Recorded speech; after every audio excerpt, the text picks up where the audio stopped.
സാധാരണക്കാരുടെ ഇടയിൽ വ്യാപരിപ്പിച്ചു.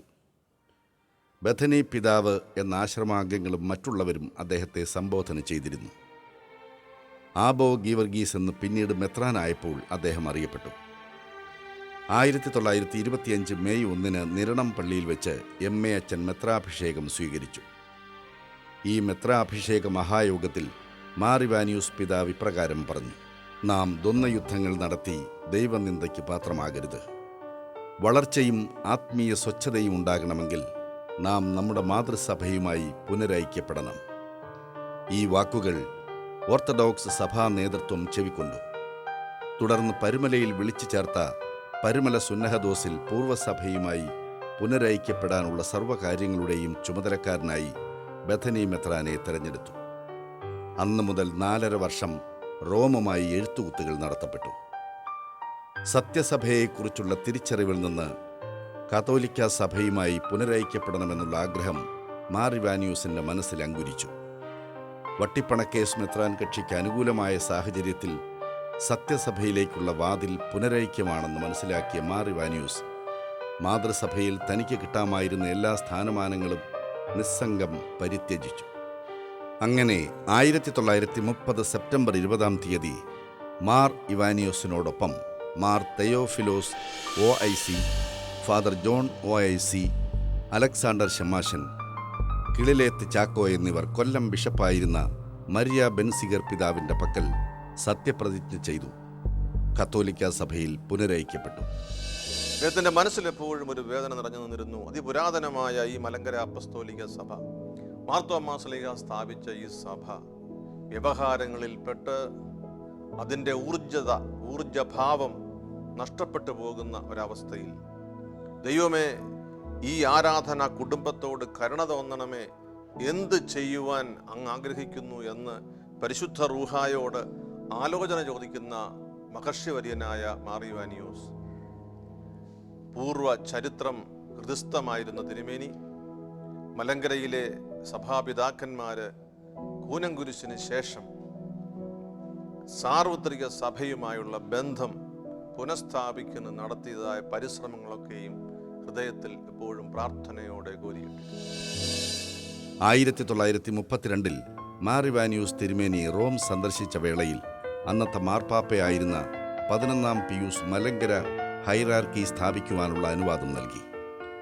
മാർപ്പാപ്പയുമായുള്ള സന്ദർശനത്തെ തുടർന്ന് യൂറോപ്യൻ രാജ്യങ്ങളിൽ പര്യടനം നടത്തുകയും ഡബ്ലിനിൽ വെച്ച് നടന്ന ദിവ്യകാരുണ്യ കോൺഗ്രസിൽ പങ്കെടുക്കുകയും ചെയ്തു.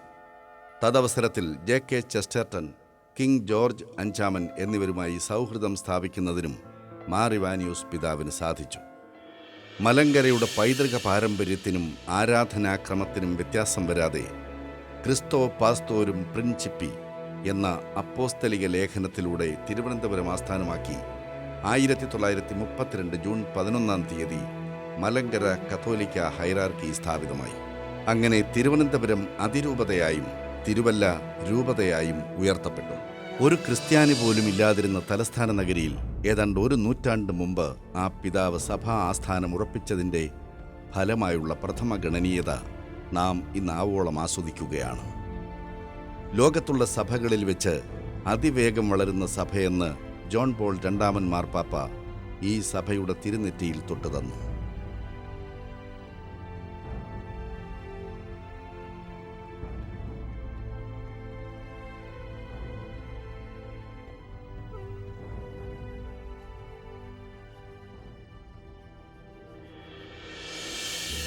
മാർ ഇവാനിയോസ് എന്ന മലങ്കരയിലെ അത്ഭുത മനുഷ്യൻ തിരുമൂലപുരത്ത് പർണശാല കെട്ടി വീണ്ടും കുടിലിൽ താമസം ആരംഭിക്കുന്ന ഒരു സന്ദർഭം കത്തോലിക്ക സഭയിൽ പ്രവേശിച്ചിട്ടില്ല.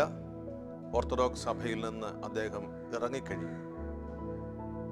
മാർ ഇവാനിയോസ് തിരുമൂലപുരത്ത് നിന്ന് തിരുവനന്തപുരത്തേക്കുള്ള യാത്ര പ്രേക്ഷിത അർത്ഥത്തിൻ്റെ മുഴുവൻ അനുഗ്രഹത്തിലും അതിൻ്റെ പൂർണ്ണതയിലും ആരംഭിക്കുകയാണ്. എല്ലാ മനുഷ്യരോടും സുവിശേഷം മലങ്കര സഭ പ്രഘോഷിക്കണം. ഇന്നത് സാധിക്കുന്നില്ല, കാരണം വ്യവഹാരങ്ങൾ തടസ്സപ്പെടുത്തുകയാണ്. ഈ സന്യാസഭാവം കൈക്കൊണ്ട മാർ ഇവാനിയോസ് തിരുമേനി പ്രേക്ഷിത ചൈതന്യം ഉൾക്കൊണ്ട സാർവത്രിക സഭയുടെ ചൈതന്യം സ്വന്തമാക്കിയ മാർ ഇവാനിയോസ് തിരുമേനി ടാഗോറിൻ്റെയും മഹാത്മജിയുടെയും ആശ്രമങ്ങളിൽ കയറിയിറങ്ങി ഭാരത സന്യാസ ചിന്തയിലും സമീപനത്തിലും രൂഢമൂലമായ ഒരു ആത്മീയത ഒരുക്കിയ തിരുമേനി തിരുവനന്തപുരത്ത് യേശു കർത്താവിൻ്റെ സുവിശേഷം മലങ്കര സുറിയാനി കത്തോലിക്ക സഭയെന്ന അപ്പസ്തോലിക സഭയിലൂടെ സാർവത്രിക സഭയിൽ ഒരു വലിയ വിപ്ലവം ആരംഭിക്കുകയാണ്. സുവിശേഷത്തെ പാവപ്പെട്ട ജനങ്ങളുടെ ഇടയിലേക്ക് കൊണ്ടുവരുന്നതിന് അതുല്യമായ ആർജവത്വം പ്രകടമാക്കിയ മാർ ഇവാനിയോസ് തിരുമേനിയെയാണ് തിരുവനന്തപുരത്തും അതിൻ്റെ പാർശ്വപ്രദേശങ്ങളിലും നാം കാണുക. അനന്തപുരിയിൽ അദ്ദേഹത്തിൻ്റെ കർമ്മം ഒരു സാമ്രാജ്യം കെട്ടിപ്പടുക്കാനായിരുന്നില്ല, സ്വന്തം സിംഹാസനം ഉറപ്പിക്കാനുമായിരുന്നില്ല, കരയുന്നവരുടെ മെഴുനീറൊപ്പാനായിരുന്നു. പട്ടത്തെ പാട്ടഭൂമിയിൽ നിന്നും കുടിയിറക്കി വിട്ടിട്ടും അദ്ദേഹം തളർന്നില്ല. സർസിയപ്പിയുടെ കിരാത ദംഷ്ട്രകൾക്ക് ഇരയായിട്ടുണ്ടെങ്കിലും അദ്ദേഹം തകർന്നുപോയില്ല. സർവപ്രതിബന്ധങ്ങളെയും അതിജീവിച്ച് ആ അഭിനവ മോശ മുന്നേറി. തെക്കൻ പ്രദേശങ്ങളിലെ വറുതിയുടെ മക്കളെ ഒന്നിച്ചുകൂട്ടി അവർക്ക് വേണ്ടതെല്ലാം ഈ ആചാര്യൻ കൈയയച്ച് നൽകി. മലങ്കര കത്തോലിക്ക സഭ തൻ്റെ പ്രിയപ്പെട്ട ദൈവദാസനായ മാർ ഇവാനിയോസ് തിരുമേനിയുടെ നാമകരണ നടപടികളിലെ ഭാഗമായിട്ട് പല ശുശ്രൂഷകളും നടത്തുകയാണ്. ഈ അവസരത്തിൽ മാർ ഇവാനിയോസ് പിതാവിൻ്റെ മിഷൻ തീക്ഷ്ണത എന്തുമാത്രമായിരുന്നു എന്നുള്ളത് മനസ്സിലാക്കുന്നത് നല്ലതാണ്. മലങ്കര കത്തോലിക്ക സഭയുടെ ഇന്നത്തെ കേരളത്തിലെ തെക്കൻ പ്രദേശവും അതുപോലെ തന്നെ തമിഴ്നാട്ടിലെ കന്യാകുമാരി ജില്ലയും അദ്ദേഹത്തിൻ്റെ മിഷൻ ദർശനത്തിൻ്റെ ഫലമായിട്ട് ലഭിച്ചിരിക്കുന്ന സഭാ സമൂഹങ്ങളാണ് അവിടെയുള്ളത്. മോൺസിഞ്ഞോർ ജോസഫ് കുഴിഞ്ഞാലിലച്ചനെ മാർത്താണ്ഡത്തേക്ക് അയക്കുകയും അവിടെ മിഷൻ പ്രവർത്തനത്തിന് നേതൃത്വം നൽകുവാൻ അദ്ദേഹത്തിന് എല്ലാ പ്രോത്സാഹനവും നിർദ്ദേശങ്ങളും ദേവദാസൻ നൽകുകയുണ്ടായി. എന്നാൽ അതിനു മുമ്പ് തന്നെ അഭിവന്യ പിതാവിൻ്റെ നേതൃത്വത്തിൽ 4 മിഷനുകൾ അവിടെ ആരംഭിച്ചിരുന്നു. ഇന്ന് ആ മിഷൻ പ്രദേശം വളർന്ന് 75,000-ഓളം ദൈവജനമുള്ള ഒരു സഭാ സമൂഹമായിട്ട് രൂപതയായിട്ട് അത് വളർന്നിരിക്കുന്നു. അവിടുന്ന് തന്നെ 53 അച്ഛന്മാരും ഒരു വൈദിക മേലധ്യക്ഷനും ദൈവമായ കർത്താവ് നൽകിയിരിക്കുന്നു. ധാരാളം സിസ്റ്റേഴ്സ് അവിടെ ശുശ്രൂഷ ചെയ്യുന്നുണ്ട്. അവിടുന്ന് തന്നെ ധാരാളം ദൈവവിളികൾ ലഭിച്ചുകൊണ്ടിരിക്കുന്നു. സഭയുടെ ഈ വളർച്ച പിതാവിൻ്റെ മിഷൻ ദർശനത്തിൻ്റെ ഫലമായിട്ട് നമുക്ക് ലഭിച്ചിരിക്കുന്നതാണ്. കാടനും കടുവയും വിഹരിച്ച് നടന്ന 250 ഏക്കർ വരുന്ന നാലാഞ്ചിറ മൊട്ടക്കുന്ന് വെട്ടിത്തെളിച്ച് ആ ഗുരു മഹാപാഠശാലയാക്കി.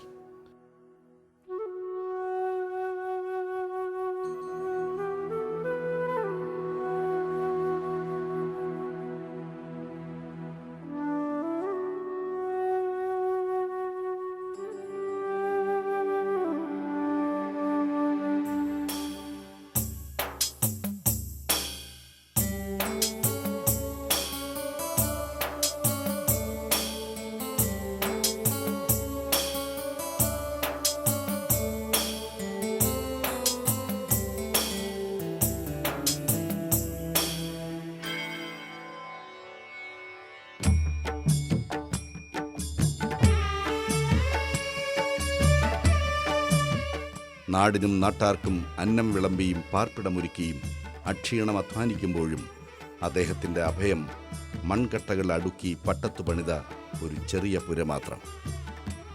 ലോകാ സമസ്ത സുഖിനോ ഭവന്തു. അതെ, അതായിരുന്നു ആ മഹർഷിവര്യൻ്റെ പ്രാർത്ഥന. ഞാൻ മാർ ഇവാനിയോസ് പിതാവിനെ പരിചയപ്പെടുന്നത് 1944 ജൂൺ മാസം ആദ്യത്തെ ആഴ്ചയിലാണ്. ഡേറ്റ് ഞാൻ ഓർക്കുന്നില്ല. തിരുമേനി പത്തനംതിട്ട ജില്ലയിൽ കുമ്പമൺ നോർത്ത് രാമൻശ്ര എന്ന് പറയുന്നതായ ഒരു കത്തോലിക്ക പള്ളിയിൽ വന്നു. എൻ്റെ ജ്യേഷ്ഠ സഹോദരൻ ഞാൻ ചെറുപ്പമായിരുന്നപ്പോൾ എന്നെ അവിടെ കൊണ്ടുപോയി തിരുമേനിയെ കാണുവാനായിട്ട്. ഞാൻ അന്ന് ഉണ്ടായിരുന്ന മലയാളം ഹയർ പാസ്സായൊരു വ്യക്തിയായിരുന്നു. തിരുമേനി എന്നോട് മലയാളത്തിൽ ഏതാനും കാര്യങ്ങൾ ചോദിച്ചു. അതിന് ഭംഗിയായിട്ട് ഞാൻ ഉത്തരം പറഞ്ഞു. അപ്പോൾ തിരുമേനി എന്നോട് പറഞ്ഞു, മോൻ അവിടെ മുട്ടുകുത്തി എനിക്കൊരു ആശീർവാദം തന്ന് അനുഗ്രഹിച്ച് പിതാവ് അങ്ങ് പോവുകയും ചെയ്തു. തിരിച്ച് തിരുവനന്തപുരത്ത് വന്ന് അഭിവന്ദ തിരുമേനി മാറിവാനിയോസ് തിരുമേനിയുടെ സ്വന്തം കൈപ്പടയിൽ എനിക്കൊരു എഴുത്തെഴുതി സെമിനാരിയിൽ ചേരുവാനായിട്ട്, സെൻറ്റ് അലോഷ്യസ് സെമിനാരിയിൽ വരുവാനായിട്ട് ഞാൻ 1944 ജൂൺ 20 തിരുവനന്തപുരത്ത് പട്ടത്തുള്ളതായ സെൻറ്റ് അലോഷ്യസ് സെമിനാരിയിൽ വന്ന് ചേർന്നു. അന്ന് മുതൽ തിരുമേനിയുമായിട്ട് ഞാൻ അടുത്ത ബന്ധം പുലർത്തുകയായിരുന്നു. ഞങ്ങൾ അധികം വിദ്യാർത്ഥികളില്ലായിരുന്നു. തിരുമേനി ഞങ്ങളെ സുറിയാനി ഭാഷ പഠിപ്പിച്ചിട്ടുണ്ട്, ആത്മീയ കാര്യങ്ങൾ പഠിപ്പിച്ചിട്ടുണ്ട്. അതിലുപരിയായിട്ട് തിരുമേനിയായിട്ട് എനിക്ക് ബന്ധമുണ്ടായിരുന്നത് തിരുമേനിയുടെ പല കത്തുകളും മലയാളത്തിൽ വൈദികർക്കും മറ്റുള്ള വ്യക്തികൾക്കും എഴുതുവാനായിട്ട് എന്നെ വിളിച്ചിരുന്നു. തിരുമേനിയോടുകൂടെ രാത്രിയിൽ 1 മണി 2 മണി വരെ ഇരുന്ന് ഞാൻ എഴുത്തുകൾ എഴുതിയിട്ടുണ്ട്. അതിനുശേഷം തിരുമേനി തന്നെ എന്നെ കൂട്ടി ഞാൻ താമസിക്കുന്നതായ സെമിനാരിയിൽ കൊണ്ടുവിടുമായിരുന്നു. തിരുമേനി തിരിച്ചു പോരുമ്പോൾ അവിടെ ഒരു ചാപ്പലുണ്ട്. അവിടെ കയറി ദീർഘനേരം പ്രാർത്ഥിച്ചതിന് ശേഷമേ തിരുമേനി തിരിച്ചു പോരുകയുണ്ടായിരുന്നു. ഞാൻ മലങ്കര കത്തോലിക്ക സഭയിൽ ഇന്ന് ഏത് നിലയിൽ എത്തിച്ചേർന്നിരിക്കുന്നുവോ അതിന് ഞാൻ കാണുന്ന ഏക അടിസ്ഥാനം മാറിവാനീസ് പിതാവിൻ്റെ സ്വർഗീയമായ വലിയ മാധ്യസ്ഥ്യമാണ്. മാറിവാനീസ് പിതാവിനെ പറ്റി ബഹുമാനപ്പെട്ട തോമസ് ഇഞ്ചക്കിലോടിയച്ചനും ഐറിഷ് വനിതയായ മാർഗരറ്റ് ഗിബ്ബൻസും കഴിഞ്ഞാൽ 3ാമത് അഭിവന്ദ പിതാവിൻ്റെ ജീവചരിത്രം എഴുതുവാനുള്ള ഒരു വലിയ കൃപ ഈശ്വരൻ എനിക്ക് നൽകി. എല്ലാം എൻ്റെ മക്കൾക്കായി ഞാൻ കാഴ്ചവെക്കുന്നു. രോഗശയ്യയിലും ഈ മഹാത്യാഗി പുനരൈക്യത്തിൻ്റെ വിജയത്തിനായി പ്രാർത്ഥിച്ചു.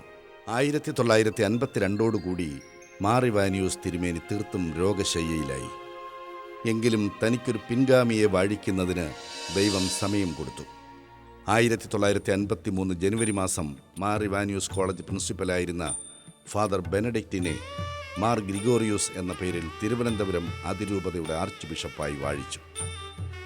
പടിയിറങ്ങുകയാണ് ഇവിടെ നിന്നും മലങ്കരയുടെ മഹാരഥൻ. പടിഞ്ഞാറേ ചെരുവിൽ സൂര്യൻ നിദ്ര കൊള്ളാൻ പോവുകയാണ്. സർവഘട്ടങ്ങളിലും മാതൃക പുലർത്തിയ ശൂന്യവൽക്കരണത്തിൻ്റെ അന്ത്യമുഹൂർത്തം. 1953 ജൂലൈ 15 ബുധനാഴ്ച രാത്രി 11 മണിക്ക് മലങ്കരയുടെ ആ ഭാഗ്യതാരകത്തിന് പറുദീസയിലേക്ക് ചുവടുമാറ്റാനുള്ള പുണ്യനിയോഗം.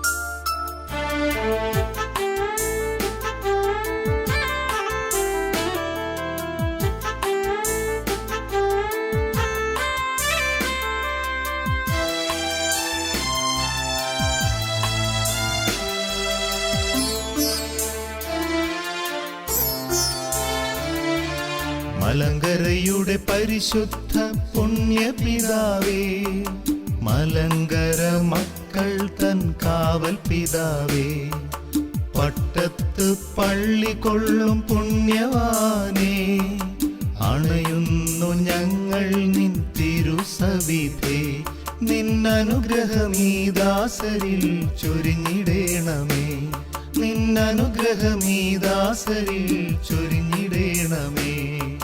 മലങ്കരയുടെ പരിശുദ്ധ പുണ്യപിതാവേ, മലങ്കര മക്കൾ തൻ കാവൽ പിതാവേ, പട്ടത്ത് പള്ളി കൊള്ളും പുണ്യവാനേ, അണയുന്നു ഞങ്ങൾ നിൻ തിരു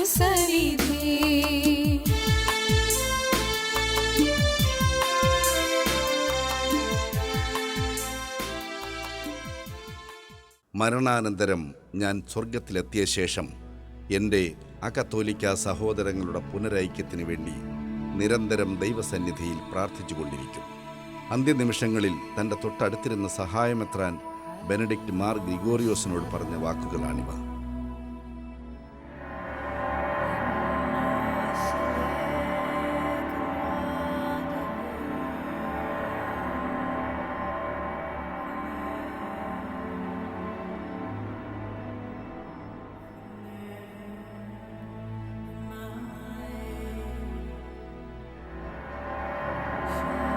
അറുപത് വർഷങ്ങൾക്ക് ശേഷവും ഇന്നും ആ പുണ്യപിതാവിൻ്റെ കബറിങ്കിലേക്ക് ആയിരങ്ങളാണ് പ്രാർത്ഥനാ നിയോഗങ്ങളുമായി കടന്നു വരുന്നത്.